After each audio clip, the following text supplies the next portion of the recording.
Buenas noches, profe. Buenas noches, compañeros. Buenas noches. Vamos a empezar la clase de hoy. Vamos a tocar el tema de la relación que hay entre el derecho y la moral. Ya hemos visto en las anteriores clases la relación que tiene el derecho con la sociedad, con el hombre. Y ahora nos toca ver una relación muy importante que es la relación del derecho con la moral.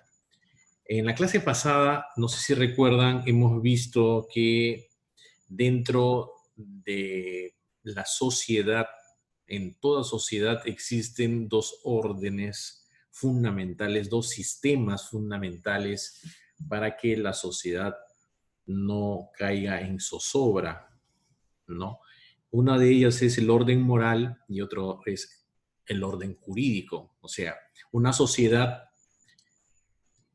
para que pueda subsistir, para que pueda sobrevivir, para que pueda ser una sociedad que busque sus fines, alcance sus fines, ¿no? Y como sociedad logre sus objetivos, llegue al bien común, se necesita necesariamente del sistema moral por un lado y del derecho.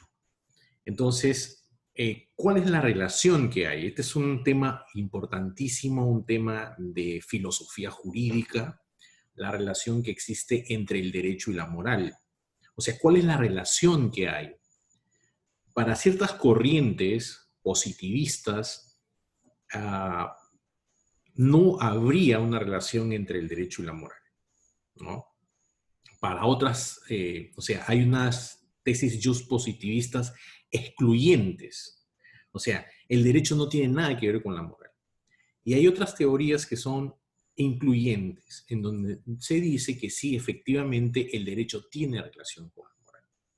Entonces, definitivamente, las normas morales constituyen un sistema muy importante en la vida de los hombres, en la vida de los seres humanos, en la vida de las personas y en la vida también de los pueblos y las sociedades.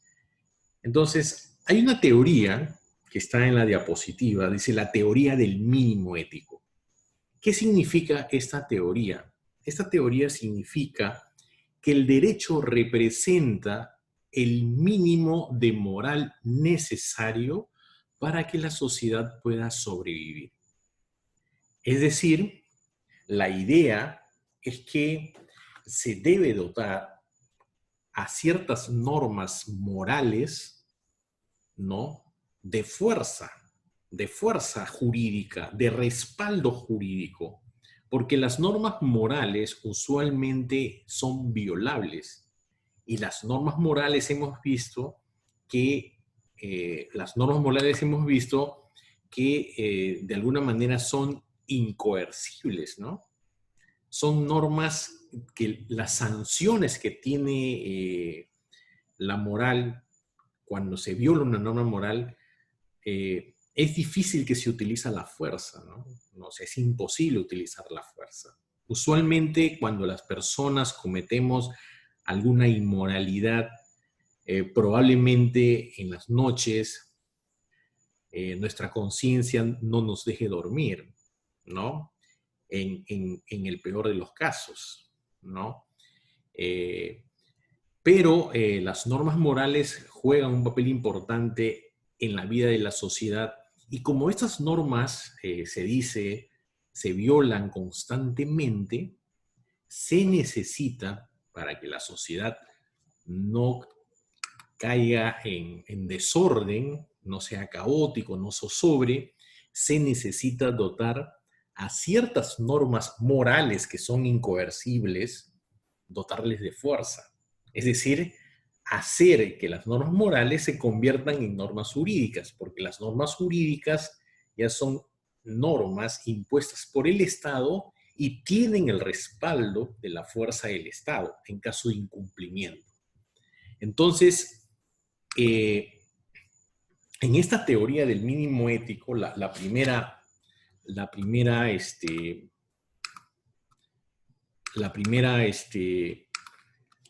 concepción se dice que todo lo que es jurídico es moral, pero no todo lo que es moral es jurídico. O sea, hay una especie de círculos concéntricos, ¿no? Hay un círculo grande y hay un círculo pequeño. El círculo pequeño representa el derecho y el círculo grande representa la moral. O sea, de alguna manera se está diciendo que todas las normas jurídicas serían de carácter moral. Pero si nosotros hacemos un análisis más minucioso de esta teoría, en verdad es inexacta. No es correcto afirmar que todas las normas jurídicas son normas morales, ¿no? Existen muchas normas de derecho, muchas normas impuestas por el Estado, muchas normas que están incluso contenidas en normas muy especiales, ¿no? Como la Constitución, o el Código Civil o el Código Penal, que no tienen nada que ver con la moral. O sea, no es cierto, este famoso círculos concéntricos, no es cierto decir que todo lo jurídico es moral, ¿no? No es cierto decir que todo lo jurídico pertenece a la moral, ¿no? O sea, vamos a encontrar en la realidad que existen normas jurídicas que no tienen ninguna relación con normas de carácter moral. Les pongo un ejemplo. En el Código Procesal Civil peruano se regula incluso el tema de cómo se deben redactar los escritos. Ustedes saben que los abogados no solamente tienen que hablar bien, sino los abogados tienen que escribir bien. Y muchos de los procesos que se llevan en el Poder Judicial, en la Fiscalía, se presentan escritos. Una demanda tiene que ser un escrito bien fundamentado, ¿no es cierto?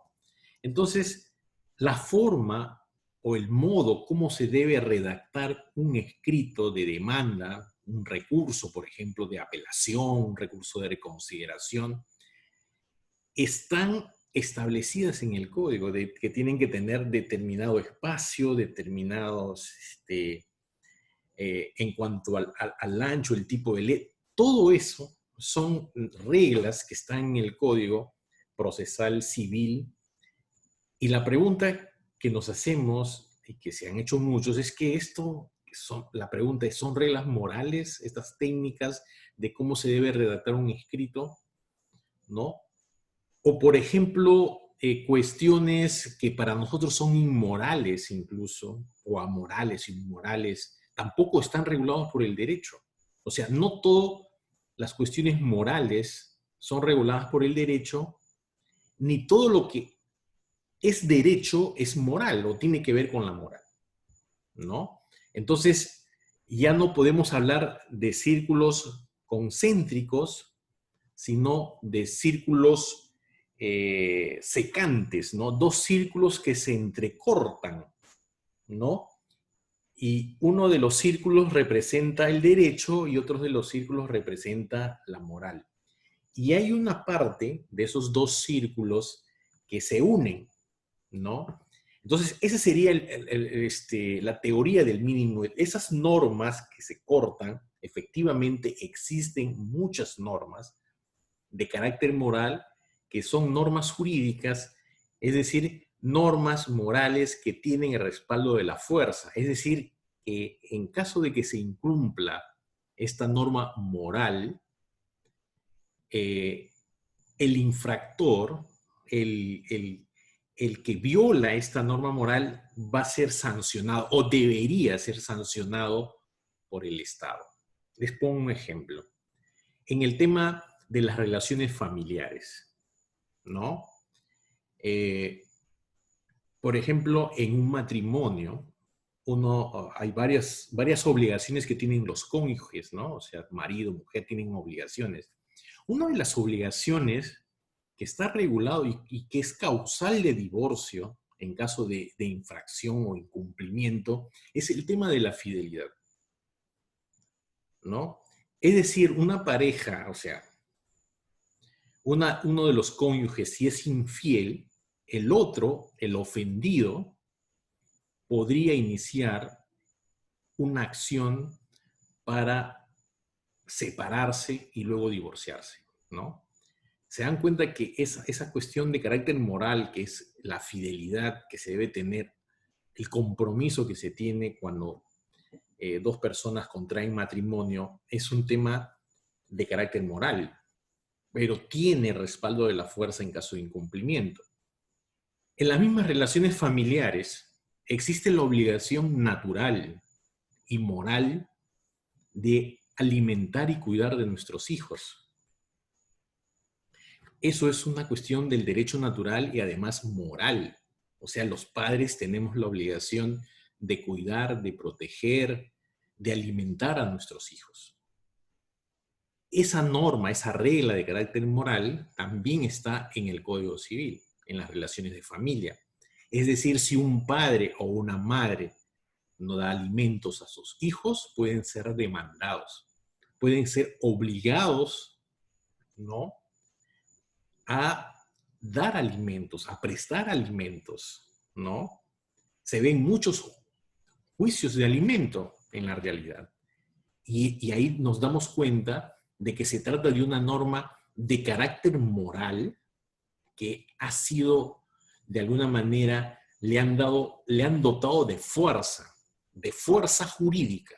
Le han dotado de fuerza, ¿para qué? Para que en caso de incumplimiento se obligue al transgresor, al violador de esta norma moral a su cumplimiento. O en todo caso, a resarcir de los daños que puede ocasionar a otra persona. Entonces, esta teoría del mínimo ético es importante para que se den cuenta que entre el derecho y la moral hay una estrecha relación. Pero de ahí no podemos caer en la afirmación de que todas las normas jurídicas pertenecen a la moral. No es así. Así como muchísimas normas morales no tienen nada que ver con lo jurídico, ¿no? Por ejemplo, una actividad muy antigua, que es la prostitución, es un tema inmoral para la gran cantidad de gente en la sociedad. Sin embargo, el ejercicio del meretricio no es delito. El proxenetismo sí es delito. Pero quien ejerce la prostitución en sí mismo no se puede sancionar, a pesar de que se trata de una cuestión para muchos de carácter inmoral. Entonces, esa es la teoría del mínimo ético y eso es la relación que hay entre el derecho y la moral. O sea, no hay que confundir, no hay que confundir. La teoría del mínimo ético significa, les vuelvo a repetir, como está en la diapositiva, el derecho significa que el derecho representa el mínimo de moral necesario para que la sociedad pueda sobrevivir, ¿no? Pero hay que tener en cuenta, como les he explicado, de que no todas las normas jurídicas tienen contenido moral. Muchísimas normas de carácter jurídico no tienen contenido moral, así como en la realidad vemos que muchas normas de carácter moral también son normas jurídicas.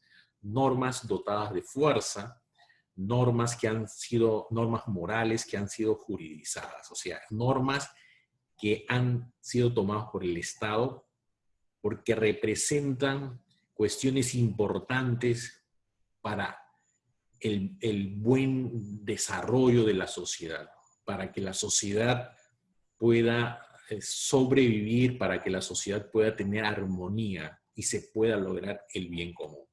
Entonces, esa es la teoría del mínimo ético.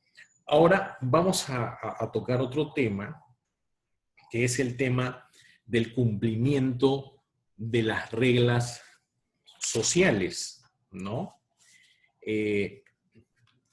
Existe entre el derecho y la moral, o sea, ya tenemos una idea de la relación entre el derecho y la moral, ¿no? Hemos visto la teoría del mínimo ético.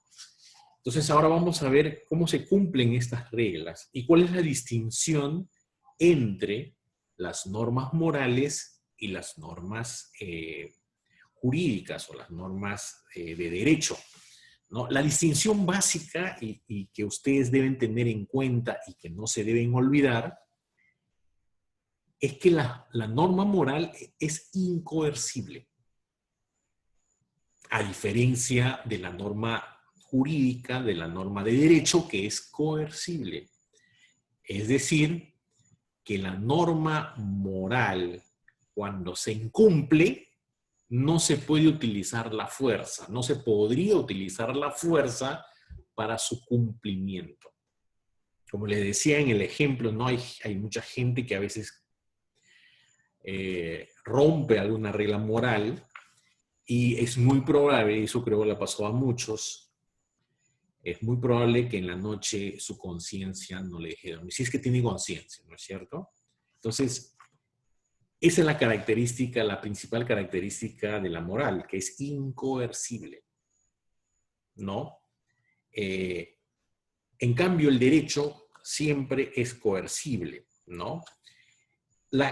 El concepto de coercibilidad es un concepto técnico, es un concepto que sirve para mostrar la plena compatibilidad que existe entre el derecho y la fuerza, ¿no? Es importante tener esta idea, este concepto fundamental y básico. O sea, el concepto de coercibilidad significa, que es una expresión técnica que nos sirve para mostrar que entre el derecho y la fuerza no hay una compatibilidad, ¿no? Son compatibles, no es que sean excluyentes. O sea, toda norma jurídica, toda norma de derecho siempre tiene el respaldo de la fuerza del Estado. ¿Para qué? Para que en caso de incumplimiento se ejerza la fuerza, ¿no? Entonces, sobre este tema existen tesis, ¿no? Sobre la relación que hay entre el derecho y la fuerza, ¿no? O sea, el concepto de coercible es un concepto técnico que nos muestra que fuerza y derecho son compatibles, ¿no? Y a partir de ahí se han generado tres tesis, ¿no? Sobre la relación que existe entre el derecho y la fuerza. La primera teoría dice que entre el derecho y la fuerza no hay ninguna relación. O sea, el derecho está por un lado y la fuerza está por otro lado y por tanto son conceptos o son ideas que no se relacionan entre sí, ¿no? La segunda teoría es la teoría de la coacción, ¿no?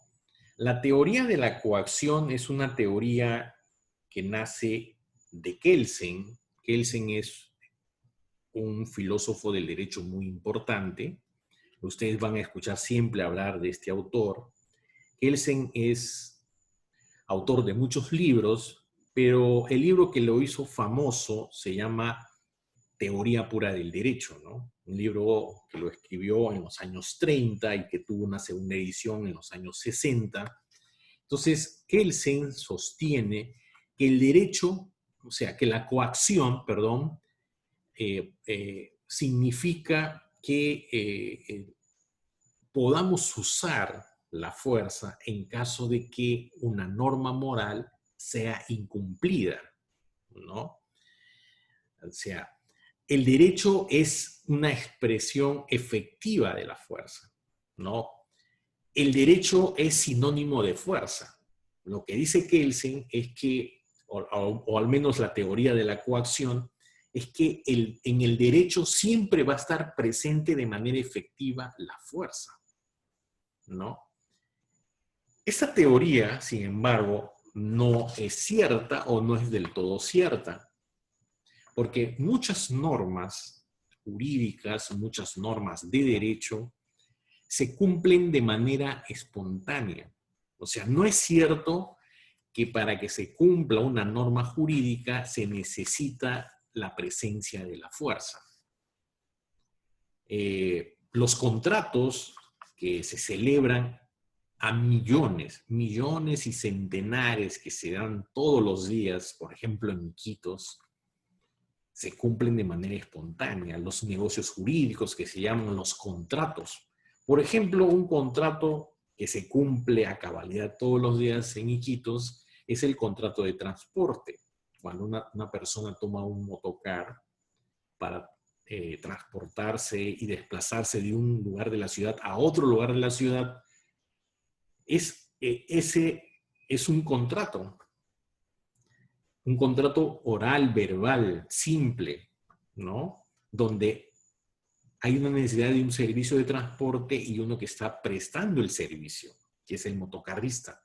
Entonces, se celebra el contrato, se pacta un precio para el transporte y al llegar al lugar de destino, el pasajero tiene que pagar lo pactado, ¿no? Entonces, todos los días y en todo momento se cumplen esas normas de carácter moral, de carácter jurídico, ¿no? Y ahí está la fuerza, no. Entonces, muchas de las normas se cumplen de manera espontánea. Por ejemplo, ya que hemos hablado del tema de familia, no todo,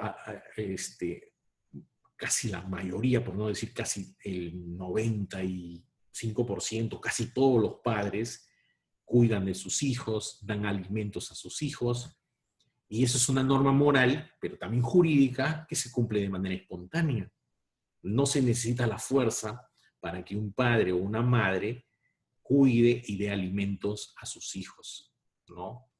Entonces, por eso se dice que esta teoría, la teoría de la coacción, no es una teoría cierta, ¿no? Es decir, no refleja lo que sucede en la realidad, cómo se cumplen las normas jurídicas, cómo se aplican las normas jurídicas, ¿no? Contratos, miles de contratos que se materializan, que se ejecutan de manera espontánea, ¿no? De manera natural. No se necesita la fuerza ni la coacción para nada. Entonces,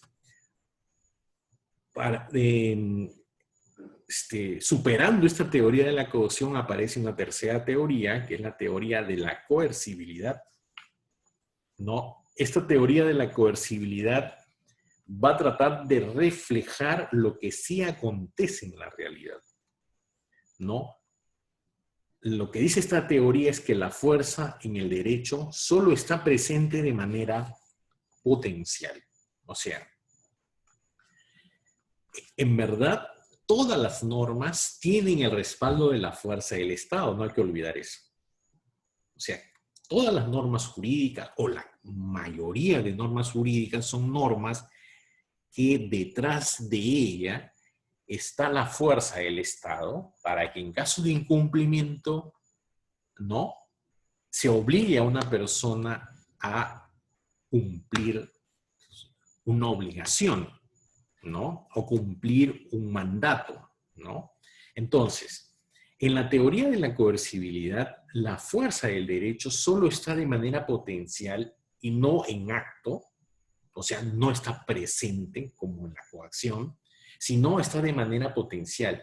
O sea, puede ser que muchas de las personas cumplan las normas jurídicas porque detrás ellos sienten que si incumplen una norma pueden ser sancionados, ¿no?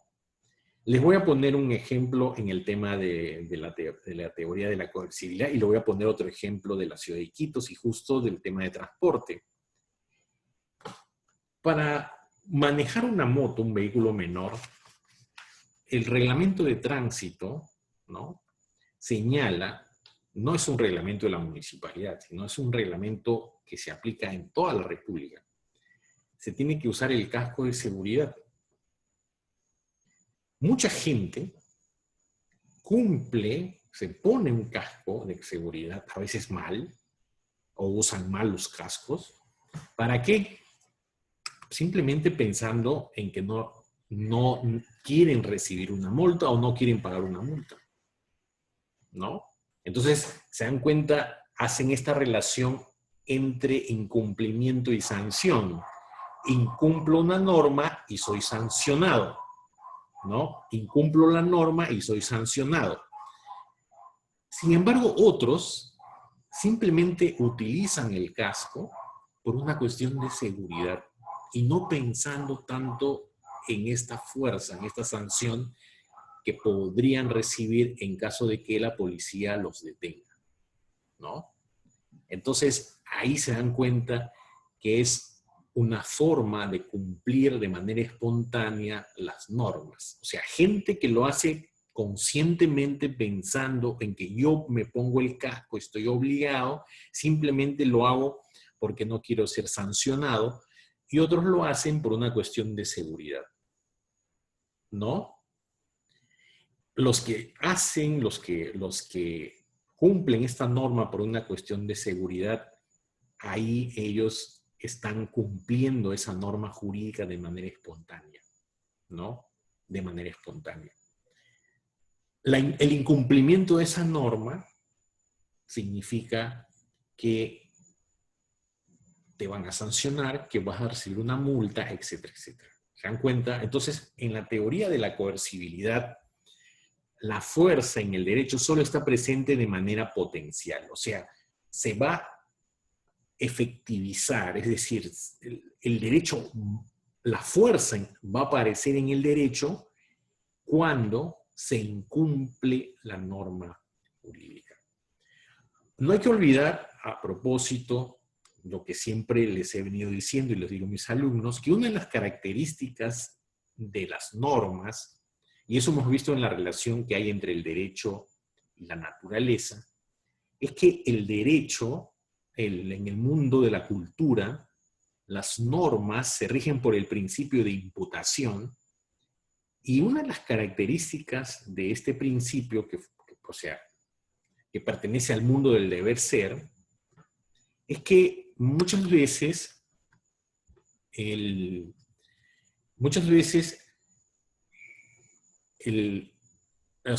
derecho, o sea, muchas veces el derecho en el mundo de la cultura, muchas veces en el derecho las sanciones no se cumplen o no se ejecutan. Y no sé si recuerdan que yo les puse un ejemplo en el caso del homicidio, ¿no? Un hombre que mata a otro hombre debe tener una sanción de tipo penal. Pero cuando se hacen las investigaciones, podemos ver de que ese hombre que mató a otro hombre, de repente en la investigación se descubre que ha sido en legítima defensa. Entonces, la sanción prevista en el Código Penal no se va a dar. Ahora, puede ser que el criminal sea no habido, es decir, huya. Puede ser que se sancione al homicida, va a la cárcel y a los 3, 4 días, a las 2 semanas, se escape, se fugue. Se dan cuenta, no se cumple la sanción. O puede ser de que salga una ley de amnistía, en el Congreso se dicta y se perdone. O puede ser, o se olvide esa pena. O puede ser que el presidente, ¿no?, para fiestas patrias, para el Día de la Madre, para el Día del Padre, etcétera, etcétera, o por Navidad o por Año Nuevo, indulte a una persona que ha cometido un delito. Entonces,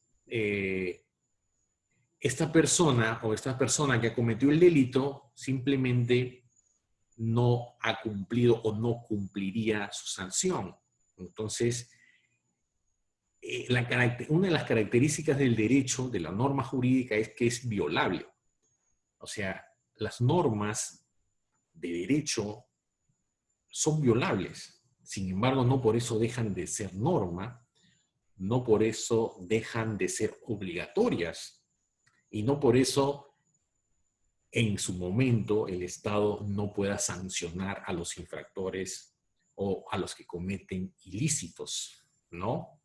Entonces, como corolario de esta primera parte de nuestra exposición, es que existe una relación entre el derecho y la fuerza, y antes de eso no hay que olvidar lo que les he dicho y que está en la diapositiva, es la distinción básica entre la moral y el derecho. La moral es incoercible y el derecho es coercible. Y a partir de ahí nacen o aparecen estas tesis que les he venido explicando de la relación que hay entre el derecho y la fuerza, ¿no? En la primera teoría no hay relación entre el derecho y la fuerza. La segunda teoría, llamada teoría de la coacción, en donde el derecho es una efectiva expresión de la fuerza. Y en la tercera teoría, la teoría de la coercibilidad, ¿no? En ella, la fuerza en el derecho solo está presente de manera potencial. Tenemos 6 minutos. No sé si tienen, en la segunda parte de nuestra clase, vamos a seguir explicando la diapositiva que ustedes tienen enfrente. No sé si hasta ahí tienen alguna pregunta o algún comentario, aprovechando estos 6 minutos que nos quedan antes de que se nos vaya la señal. Pueden hacer algún comentario o alguna pregunta.